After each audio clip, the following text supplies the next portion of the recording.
Welcome to Blog and Mablog from DougWills.com. This audio is brought to you by Canon Press. Book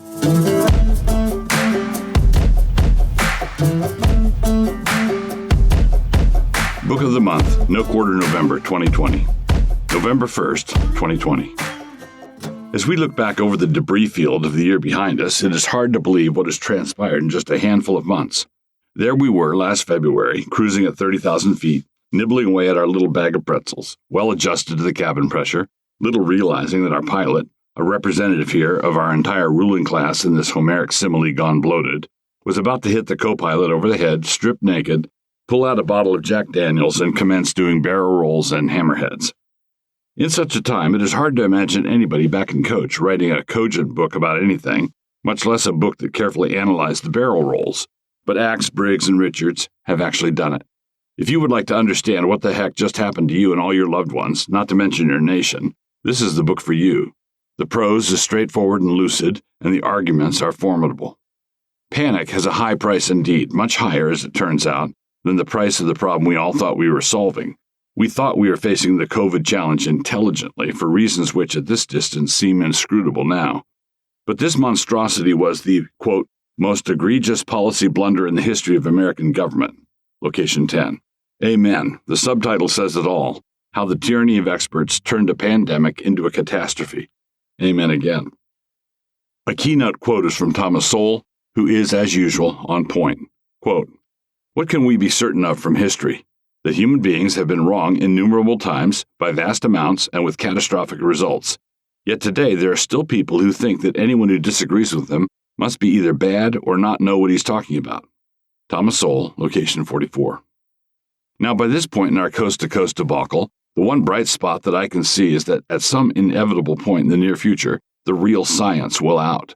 Up to this point, the thinking has been so bad, and the reasoning so egregious, and the governmental overreach so ridiculous, and the abuse of scientific methods so transparently preposterous, we can be morally certain that a time is coming when everyone will know all about it.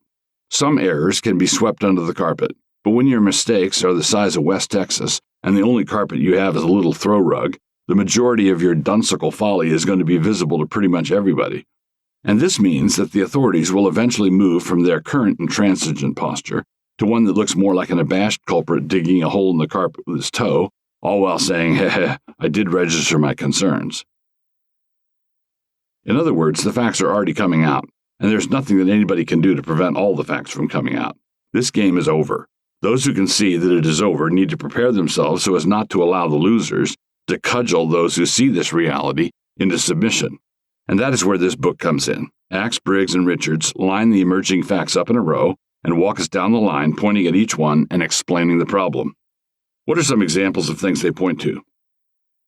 Instead of welcoming debate, an acceptable orthodoxy on COVID hardened almost immediately. Quote, shaming of skeptics on social media was ratcheted up to ever new heights. Location 53. A fun recent example was Van Morrison getting chided by Rolling Stone magazine, that august voice of the establishment, for his attitude toward the lockdown. Quote, never before had scores of countries around the world chosen to perform such economic hara-kiri in unison. Location 84. They did this crazy thing on the basis of a hysterical projection from Imperial College. Quote, they were sparked by a few forecasts that had the smell of science. The World Health Organization, WHO, favored a single untested apocalyptic model from Imperial College London. Location 90. When the dire predictions failed to materialize, what to do? Why massage the data? Location 116. The whole enterprise was enabled by gullible, self-righteous, and weaponized media.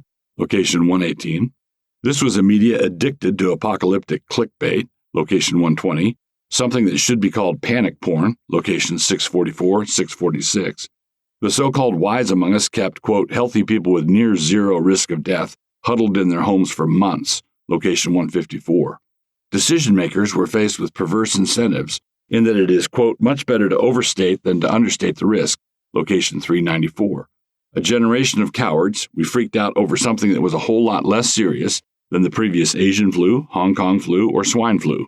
Locations 622, 627, 661. Japan, Taiwan, and Sweden were constantly hectored for failing to get with the program, and yet they all did a great job. So did South Dakota. And did you know that those floor markers in all the stores all over the globe, helpfully showing you how to stand 6 feet apart, are the end result of a high school science fair project? Location 632, 635, 640. And it was a project that helpfully spit out the results that were fed into it?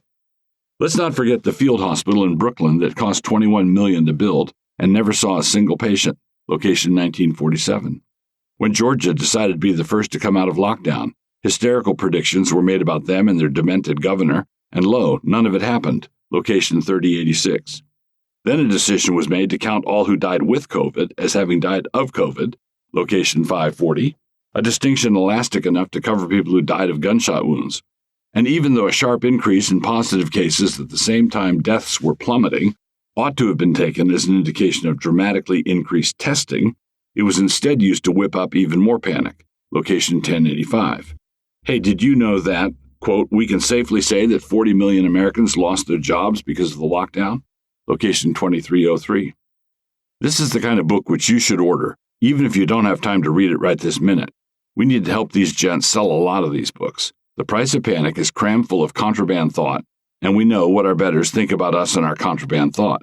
In fact, while I'm at it, I would encourage you to put about 10 copies of this book on your Christmas shopping list. Surely you have people in your network of receivers of presents who could use this book either as an encouragement or as a cogent explanation of your dangerous opinions. Allow me to conclude, if I might, with a battery of quotations from this most excellent book. All death brings pain, but as far as historic pandemics go, the coronavirus was unremarkable. What was remarkable is how we reacted. Location 1339. Yeah, we know this sounds like something out of a self-published conspiracy novel you'd find at a gun show. Location 327. Science is the belief in the ignorance of experts. Location 311. Everything looks scary when you magnify it 1,000 times. Location 646. Incestuous, homogeneous fiefdoms of self-proclaimed expertise are always rank closing and mutually self-defending above all else. Location 653. If you torture data long enough, it will confess to anything. Location 935. Elites don't tend to welcome the news that the best thing they can do is stand aside. Location 1383. Emergencies, Friedrich Hayek argued, have always been the pretext on which the safeguards of individual liberty have eroded. Location 2488. The gods were wrong. Location 3018.